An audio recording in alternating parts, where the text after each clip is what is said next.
જામકંડોરણામાં જયેશ રાદડિયાનો હુંકાર, સમાજના આગેવાનોને પાડવાનું બંધ કરો, માય કાંગલાને ન સ્વીકારતા. કીધું કે લેવા પટેલ સમાજની કમજોરી છે કે સમાજનો આગેવાન ઉભો થતો હોય ને એટલે એને બરાબર સેટ ન થાય ને તો એકવાર પાડી ન દો તો લેવા પટેલ સમાજનો જબ્તો કરો તમે કે આવડા મોટા સમાજને સરદાર વલ્લભભાઈ પટેલ પછી આજે બીજો સરદાર આટલા વર્ષોમાં આ સમાજને નથી મળ્યો અને આવી રીતે પાડી દેવાનું ચાલુ રાખશો તો 6 મહિને સમાજમાં નેતા ન થતા જે મજબૂત વાળો હોય તાકાત વાળો એને સમાજના આગેવાન તરીકે સ્વીકાર.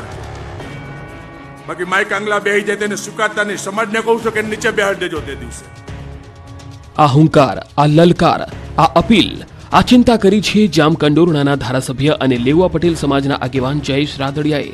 રાજકોટના જામકંડોરણામાં યોજાયેલા સમૂહ લગ્ન કાર્યક્રમમાં ધારાસભ્ય જયેશ રાદડિયાએ જાહેર મંચ ઉપર લેવા પટેલ સમાજને લઈ આક્રોશ ઠાલવ્યો હતો.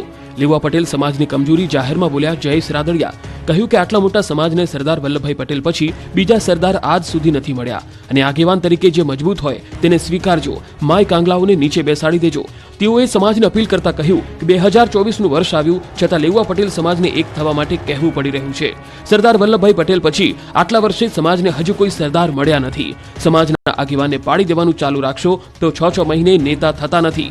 જ્યારે માય કાંગલા આગેવાન તરીકે બેસે તો તેને ન સ્વીકારતા. સમાજની કોઈ વ્યક્તિ આગળ જતી હોય તો તેને સહકાર આપવા અપીલ કરી. ઉલ્લેખનીય છે કે રાજકોટ લોકસભા બેઠક પર વર્ષોથી કડવા પાટીદાર ઉમેદવારને ભાજપ દ્વારા ટિકિટ આપવામાં આવી રહી છે અને આ બેઠક પર કડવા પાટીદાર સમાજનું પ્રભુત્વ માનવામાં આવી રહ્યું છે.